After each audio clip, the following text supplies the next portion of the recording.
Hey there, people. Welcome to episode number 3 of the Under the Radar Real Estate Podcast with your host, Joshua Jean-Baptiste, broker with Sage Real Estate and Garrison Collective. On today's show, we're going to be talking about the under the radar neighborhood of Silverthorn. We're also going to be talking about chargers, car chargers. So car manufacturers are moving towards an all-electric strategy, and electric cars will be very, very prevalent probably within the next 3 to 5 years. So while it's not something that's under the radar in the automotive industry, it's certainly something that a lot of my buyers and sellers don't necessarily think about when either buying or selling real estate. The last topic we're going to be talking about in the podcast is AI. So AI, again, is something that is being talked about all over the place right now. However, there's a few things that people aren't necessarily thinking about when you think about AI and how it relates to real estate. So let's jump right into the podcast. So Silverthorn. Silverthorn is a neighborhood in the northwest pocket of the city. So it's a neighborhood that's roughly bounded by Davenport just to the south. You have Caledonia in the east, Eglinton to the north, and Weston Road to the west. So it's a neighborhood that if you've ever walked through it or driven through Silverthorn, it's pretty cool. It has a lot of kind of hills and valleys, very reminiscent of San Francisco. I've seen news articles calling it Toronto's miniature San Francisco. Now, it doesn't have San Francisco prices, which is why it's an under the radar neighborhood, and which is why we're going to be chatting about it in this podcast. So let's get right into the numbers. Let me pull them up right here. So the area of Silverthorn, from a TREB perspective, is separated into two areas. To the south, you have Pelham, and to the north, it's Silverthorn / Keelsdale. For ease, I mean, when I think of the neighborhood, I think of it as Silverthorn. A lot of people, when they look at that neighborhood on a map, that's what'll pop up is the name Silverthorn. So we'll, for the stats here, I have it listed as Pelham Keelsdale, but for ease, let's just call it Silverthorn. So when we look at the overall average of 931,000 for all house types in the area. So that represents about a 16% discount over the overall city of Toronto, which is 150 grand cheaper than the overall average house in the city of Toronto. Now these stats are from February 2023. And then when we look at a breakdown in the different house types, so when we look at detached houses, we are looking at an average of $1,072,000, semis at $100 under $1 million, townhouses around $855,000, and condos only $463,700. So when we look at these numbers versus the city of Toronto, which I'm zooming in right here, you can see right here, it represents some fairly big discounts in this area versus the overall city of Toronto. And then when we look at kind of some of the trendy neighborhoods in the city, again, I'm not picking on these neighborhoods. If you watch previous episodes of the podcast, not picking on the neighborhoods, but they are some of the neighborhoods that are the hottest neighborhoods in the city right now. You can see there's quite a big discount when we look at the Pelham Keelsdale, Silverthorn neighborhood versus some of these trendy areas. So from a condo perspective, almost $300,000 cheaper. Townhouses, almost $300,000 cheaper. Semis, again, like almost $400,000 less expensive. And detached houses, well over $500,000 less for a detached house in Silverthorn versus some of the trendy areas of the city. So again, when we look at what makes a neighborhood trendy, generally it's easy access to downtown, it's amenities, it's schools, it's right, all the kind of stereotypical real estate things that make a neighborhood hot and trendy and make people want to really buy and live there. Now, this podcast is under the radar, and what it means is that it's we've tried to focus on neighborhoods that are undervalued right now, but there is a ton of generally development coming to these neighborhoods that's going to reshape the neighborhood and make it a neighborhood that, in most cases, won't be under the radar for much longer. So, what is coming to this area? Uh, there's quite a lot actually coming to the area that will reshape it going forward. All right, so let's first zoom in to one of the sub neighborhoods in Silverthorn of Carlton Village. Right at the corner of Old Weston Road and St. Clair West is kind of the epicenter of Carlton Village, and there is a ton of new development coming to that corner. So why is all the development concentrated at that corner? There is a brand new GO station being built right there. So the St. Clair West GO station will travel along this railway that you see right here and take you downtown Toronto in under 15 minutes. Um, so when we zoom back out right here and we look at the street going north from St. Clair, called Union Street, that's where all of the new development, for the most part, is being planned and will be built there. So Union Street right now is kind of heavy industrial, a lot of auto body shops, actually predominantly auto body shops along that stretch. One of the developments right here is on one of my favorite street names in the city, Benny Stark Street. I am a bit of a Disney Marvel nerd, so when I see Stark, reminds me of Iron Man. So it'd be kind of cool to live in a development named after Iron Man. The developer should maybe talk to me about some of the marketing because I would try to get all over that in terms of developing that as the Iron Man Starklands. Um, so we'll look at that particular development, Starklands, as you can see here on the screen, a mixed-use community, mix of towers and townhouses, office and retail. Will bring a ton of vibrancy to that pocket. A lot of new employment, new jobs. They're also planning on building parks and so on and so forth. Some new streets. As you can see kind of from the marketing photo right here, you have great views of downtown. And it also kind of shows that you aren't that far from the core of the city when you're looking in that neighborhood. So that's one of my favorite developments that we are looking at in that pocket. There is a ton of other ones right near that area, though. A total of over 8,000 new homes getting built along kind of that corridor of Old Weston Road and St. Clair in the kind of the southern corner of Silverthorn and Carlton Village. So you'll see here from the little spreadsheet we have created, some fairly large developments, right? So we're looking at 1,800 units by Altus Group. That's the Starklands Benny Stark Street. Then you have Sequoia Homes doing over 1,000 new units.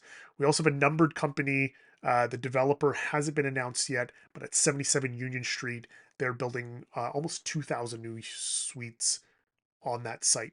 So a ton of new stuff coming to that corner.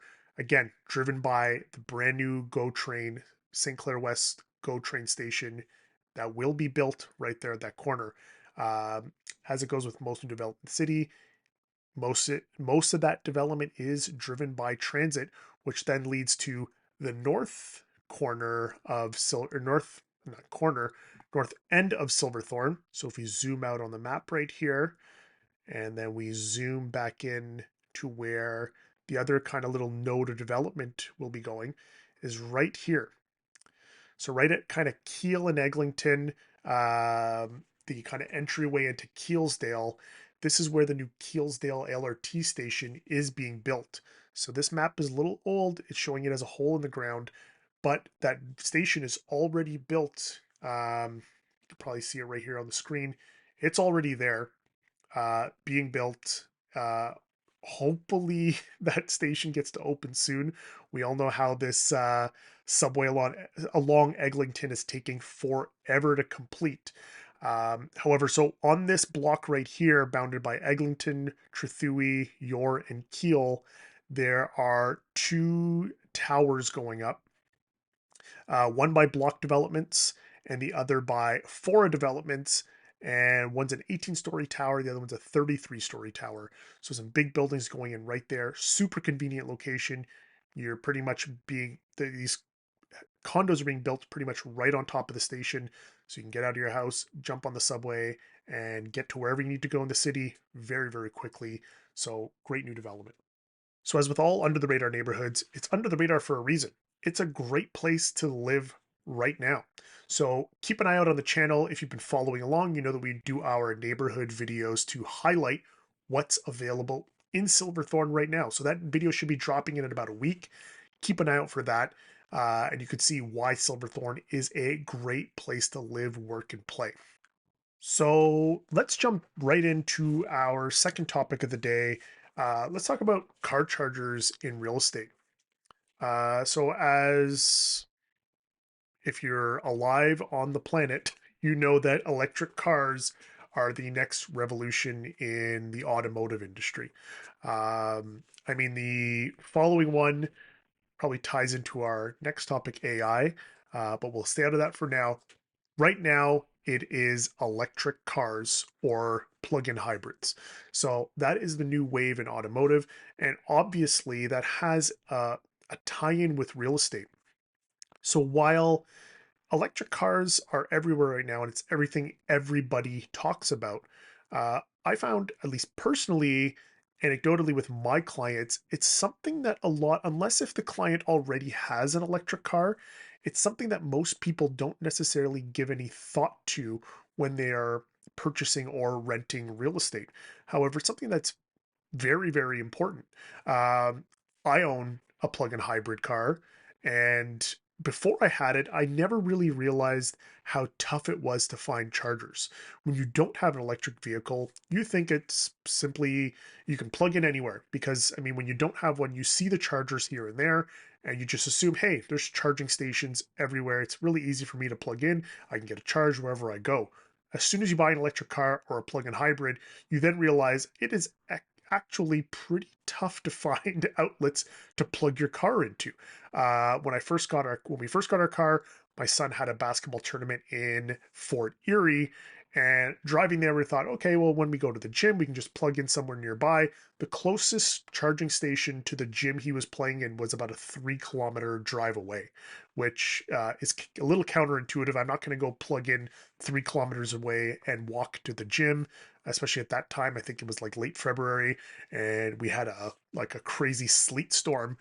So that wasn't going to happen. Luckily, I had a plug-in hybrid, so I could still use gasoline to drive to the gym. But I digress. As a real estate buyer, it is something, buyer or renter, it is something that is worth keeping in mind. And also, if you're selling either a condo or a house, it's also something worth considering. So let's jump into it. So I pulled up this article right here. Condo co-op owners face lengthy, confusing struggle for EV charging at home. So the number one topic, when as it relates to real estate and car chargers, are condos. So car chargers and condos is a tricky thing. Anyone who has owned or lived in a condo, you know that making any changes to the way the condo operates is difficult. You have to go through condo boards. You have to go through multiple levels of approval to get anything done in a condo board. Anything that affects anything outside of your own condo unit, and even sometimes things that affect your own condo unit, you still need to get approval for. So, with now the new advent of car chargers, it can be very, very difficult to get a car charger installed in the parking garage for you to charge your car. So, this article right here that I pulled talks about just that, how it can be a very, very difficult thing. Now, there are some resources available that kind of talk you through the steps of getting a car charger installed in a condo building. So there's the Condominium Authority of Ontario. Uh, we'll link to it below here. So if you're watching this on YouTube, there will be a link in the description.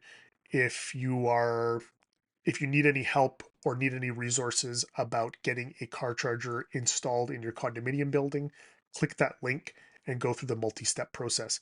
In summary, um, it's not an easy process to get done. However, if you follow some of the steps that the CAO outlines, there is probably a decent chance that you should be able to get a car charger installed because it is part of legislation that part of the Condominium Act that they're trying to encourage more condo boards to allow this to happen because, as we said, moving forward, most car manufacturers are moving towards the electrification of all vehicles. So within a decade, likely, most new cars being sold will be either full electric or some sort of plug-in hybrid. So condo boards will have to get on board with these retrofits. Um, so hopefully with that as well, governments do help some condo boards with perhaps like incentives or tax credits or so on and so forth. But anyway, getting back to this, so there's a multi-step process, and I think it's something that like if you're having trouble right now getting that done, use this as a resource, try to get it done. So um, now from a buyer perspective, there already are some buildings that are allowing people to install chargers. So one right off the top of my head is I know Thompson Residences, the old Thompson Hotel at 55 Stewart, for example, in downtown Toronto. I know they have a process there where you can get chargers installed in your parking spot. And I know there's some other buildings in the city here and there where that's a possibility. There are some brand new condos where you can actually purchase a spot with a charger. Now, some of those can be pretty pricey. I've seen them as high as $120,000 for one parking spot if you want a spot with a charger, or not even with a charger, but with the electrical there to allow you to install a charger. So it can be a pretty pricey thing to consider.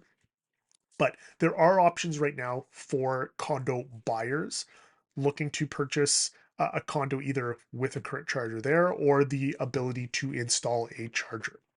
And the same thing goes for renters as well. It's probably a little tougher because you don't really have a lot of control over whether you can install one, but something worth keeping in mind. I mean, there are some newer buildings now where there are charging stations, either in visitor parking or something close by, where you can charge your car. So something worth considering, even if you don't have an electric car right now.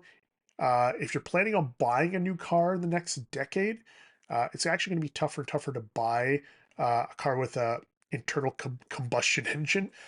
So it's worth considering if you're looking for new real estate to have the option to charge your car on site. Um, Now, when we think about that's on the buy side, on the sell side. So the sell side for a condo owner, it could be if you currently have an electric car or are thinking of buying one, it could be worth going through this process right now. You don't necessarily have to sell your condo. Perhaps maybe starting the process of looking into getting a car charger installed could be a worthwhile decision. Even if you don't plan on living in your condo forever, it could be a good selling feature, especially as electric cars become more prevalent. So, as a seller, even having gone through at least the process, let's say going through the process outlined by the CAO, getting the approvals from the condo board in place so that way when you go to sell your condo one day, you can sell your condo with that even just approval letter saying, hey, you have the ability to install a car charger in this spot if you buy this condo. Or if you currently have an electric car, going through the process, getting installed, you should be able to get a premium over the previous sales, especially for those buyers who have a car and they need to plug it in. You should be able to recoup some of that money that you invested in the charger back to you because you are offering something that many other suites in the building or even in the area may not have. So a buyer that has an electric vehicle will look at your listing prior before anyone else's. Now, when we look at all of this from a house perspective, now it's a little bit easier, so long as you have a parking space, to install a car charger if you own a house with a driveway or a garage. Now, if you don't have either, a little out of luck. Let's focus on from a selling perspective, if you already have a driveway or a garage, it could be a worthwhile thing, even if you don't have an electric car right now, to perhaps start looking into at the very least, pulling electrical to your garage or putting a 240-volt plug on the outside of your house, especially if you're thinking of selling in the next at some point over the next kind of few years, starting the process now, having the electrical in place. So that way, when you go to sell, at the very least, you can say, hey, my house has been wired or my garage has been wired for a car charger. Same thing goes when you're looking at buying a house. One thing to consider, and I've had a lot of clients recently where perhaps they either don't have a car right now or they have a traditional ICE engine, internal combustion engine car, um, where I kind of remind them, I'm like, hey guys, if you're thinking of buying a new house, it could be worth looking at houses either that have chargers in place or have the infrastructure available to install a charger, because one day when you purchase a new car or purchase your first car, it's more than likely going to be an electric vehicle. So you would like to have the convenience of being able to charge your car at home because it is a huge convenience. So from a personal perspective, when I had my house built back in 2019, I made sure that even back then I didn't own an electric car, but I knew at some point I likely would, and now I do have a plug-in hybrid, that I had the builder install the 240 volt power supply in my garage. That way, when I eventually got my electric car, it's there, it's ready to go. I think I can go all the way up to a level 3 charging. So I have 100 amps in my garage to charge my car. Currently, it's too much for my car right now, but again, for future use, if someone were to buy my house, they could plug in a 100 amp charger in my garage to charge their car. So to recap it, so while electric cars aren't necessarily an under the radar topic right now, it is something that I found with clients and people looking at real estate that is something maybe especially not on their radar if they don't already have an electric car, but something that I think everyone, when purchasing real estate or selling real estate, should think about as they become more and more prevalent. So for our last topic of the day, we're going to be talking about AI in real estate. So AI right now, I mean, it's not an under the radar topic at all. I mean, it's all over the news. So many different industries are going to be disrupted and impacted by AI.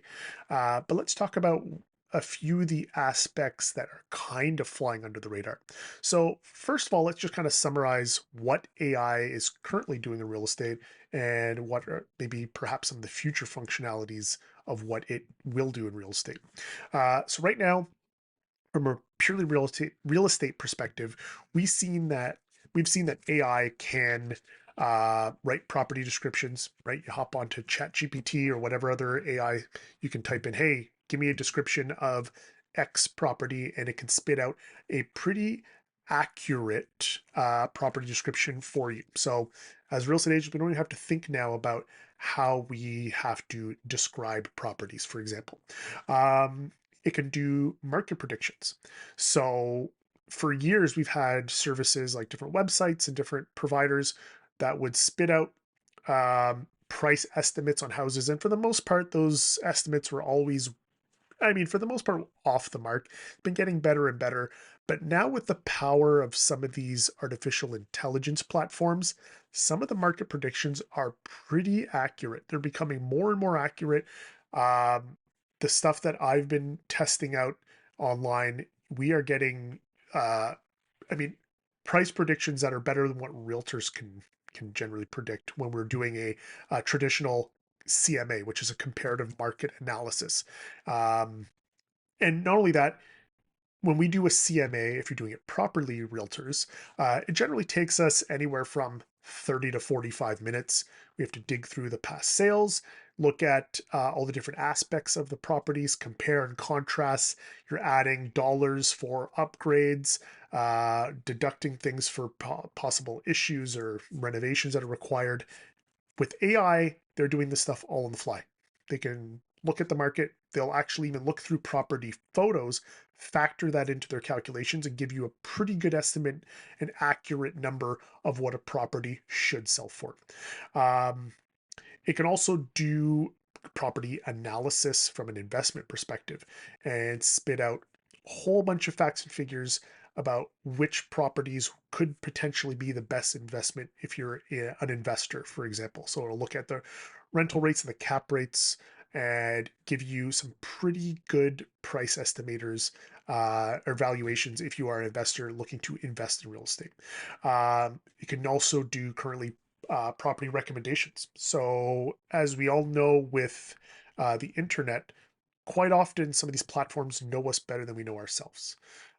So, now based on your search history, what you follow online, what you look at, an AI, when you decide to say, hey, I want to start looking for real estate, it already will know what you want, what you're looking for, what areas you want to be in. If your house, condo, or apartment needs to be close to your place of work or the restaurants you frequent, it'll know all that. It'll be able to spit out the stuff that even an agent won't know. I mean, a lot of times like, it takes us time to get to know our clients and what they like to do, where they work, what they're looking for, what type of furniture they may like, what type of paint colors.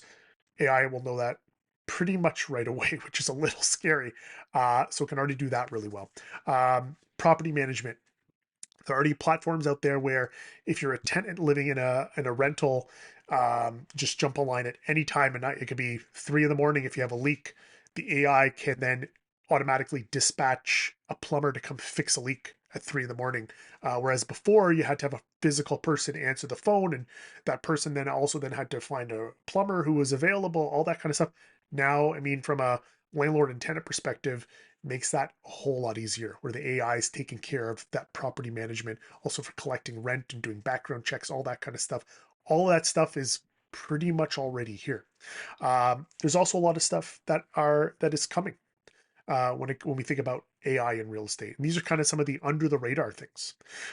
So the first thing we'll think about, so when you're buying a property, um, when we are doing, let's say, the title transfer. So if you watch one of our previous videos on blockchain, we talked about how blockchain could help with the title search and closing properties on the fly. So blockchain combined with AI, this can effectively replace a lot of the work a lawyer may do for a simple property closing. So if all of the title information for a property is, let's say, contained on a blockchain, the AI can very quickly review title and make sure everything's free and clear for closing. And also, if a lot of the financial information for the clients, for both the buyer and seller, are all contained on that same blockchain, perhaps, let's say, when the banks and the banking system moves their platforms to a blockchain system, the AI can basically gather all the information needed to close the deal and close it within milliseconds. Whereas before, we had to have extended closings so that the lawyers could review title and people could get their financing in place and so on and so forth. All that could be expedited with the use of technology now, especially with artificial intelligence being involved in that mix. Financing, like we touched on financing, so it could easily then look at, let's say, like if you're looking for mortgage financing, the AI could view all the information that you have stored currently online, look at your records, look at your employment history, look at your tax returns and all that stuff, and quickly qualify you for a mortgage. It can easily do a lot of the document preparation when it comes to purchasing or selling a property, do it all automatically based on just very few little inputs. And a few other things that it could likely do in the not so distant future are things like home inspections. You could perhaps at some point bring some type of drone into a house. It'll fly through the house with an IR scanner. The thing, like, if any of my clients are watching this video, I always say a home inspector can't look through walls. Well, a home inspector drone with an infrared camera and perhaps some type of x-ray can look through walls, right? So it can look for defects and things like that in a house and do a scan, take real-time 3D photos, take an entire skeletal scan of a house or a condo and give you a pretty good report on any of its findings. If there's any issues, it could find cracks in a foundation, for example, or can tell if like floors are uneven. It can do a lot of those things. So home inspection can get disrupted, not only disrupted, but it can also be better for the consumer. Staging, we already touched on that. Virtual staging. AI could completely virtually stage a home for you, right? So when you're looking at it online, and then not only that, when you then enter the home, people could say, well, the house, when you visit a house, like a physical house, you still want to get the feeling of what the house will look like, right? You want to touch and feel. Well, if you combine that virtual staging with, let's say, augmented reality at some point, right, where we put on, well, maybe at some point we'll all have glasses that automatically have augmented reality. We could actually, even if the place is vacant, we could see it as being staged. In terms of physical showings, right now, when it comes to showing a property, if you're selling a house, you just don't want strangers walking through your house. You don't trust that. Perhaps we get to a point in the future, though, where we have literal robots do the physical showings of the house, right? So those robots can record the entire showing, make sure that people aren't taking things, making sure that everything's in order, that the lights are off, that the doors are locked, all that kind of stuff. And then when it comes to like cleaning and touch-ups, we already have things like robots that sweep the floors and so on and so forth. Perhaps we'll have services where, again, you have robotics combined with AI that will clean a house prior to showing, clean it after showings, clean it prior to photos, all that kind of stuff. Now, contractor touch-ups, that might be something that might take a little bit more time. I don't know how many people who will just allow some of those scary looking robots just to enter their house and paint walls and stuff. But I mean, that stuff is coming. So there's a lot of what AI can do, and more than likely, this will be a multi-part series. Right now, we're just kind of giving you the overview of how AI will impact real estate. And I think going forward, we'll keep revisiting this and really touch on some of the things we've already talked about and take a deeper dive and look into like what these different aspects will do within real estate, because there is a lot to cover. But the last little point I'll make about AI in real estate is how all of this impacts the agent side. Because on the consumer side, we can really see how, like, hey, this will make the process so much easier for consumers. They'll be have access to a lot more information, and things will happen a lot quicker than they did in the past. From the agent side, it can be scary for a lot of agents, because a lot of this technology will do will, I mean, not only will it help agents, right? I mean, it'll take a lot off of our plates, but it's looking like it's going to replace about 90% of the stuff we already do as a real estate agent. So then an agent can say, well, why, like, what is my role within this? Agents will still have a role in the real estate process. My take is what's likely going to happen is that there'll be fewer agents required to do a lot more transactions. So right now, where we look at like the Toronto Real Estate Board, where we have, I mean, it seems like it grows every year with the amount of agents that we have registered to the Toronto Real Estate Board. Wouldn't be surprised within a couple of years we're at 100,000 agents. That number is going to start getting reduced in large amounts every year as more of these tools and AI takes hold. Because basically what's likely going to happen is that you can have very few agents that can tackle a lot of transactions, because so much of the job will become a lot easier to do, because a lot of the stuff will be automated with AI. Now, while that can be scary, we also have to look at, like, I mean, some kind of just natural things that are happening in society. We, especially in the Western world, we have an aging population. When we look at the Toronto Real Estate Board, most of the agents that are registered to TREB are well over the age of 50. So as they retire, more than likely what's going to happen is there'll be fewer people getting into the business to replace them, and artificial intelligence will effectively replace a lot of the work that real estate agents had been doing. So scary to think about as a real estate agent, but most of you good full-time agents out there, all this will do is just make your job a little bit easier. So I'm really looking forward to it. All this means that I can actually help more clients buy and sell real estate. I can take on more clients, do more transactions, and would pretty much put in the same amount of work and do more business. I mean, there's a few other things to consider. It probably will eventually start changing the way commission is collected and so on and so forth. Again, we'll touch on a lot of these topics going forward in subsequent podcasts. This will likely become a multi-part series. We'll try to start bringing on some more guests now, especially to talk about, let's say, the law side, the financing side, some of those professionals and how they view it and how AI will impact their side of the real estate transaction. So a lot of exciting things coming down the pipeline.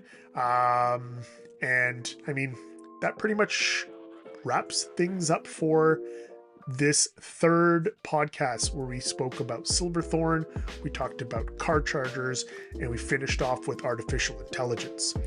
So to cap things off, if you like the podcast, please like, subscribe, comment down below. Our contact info is located down below and also in our bio. Please also follow us on Instagram. We're on there. We're on TikTok just a little bit. And then lastly, if you're looking to buy, sell, rent, invest in real estate in Toronto, but more specifically in some of the under the radar neighborhoods that you've watched on our YouTube channel, please hit us up. There's a Calendly link. Just click that. You can book a call, or we can chat via email, text, WhatsApp. Hit us up. We want to be your real estate resource. Talk to you soon.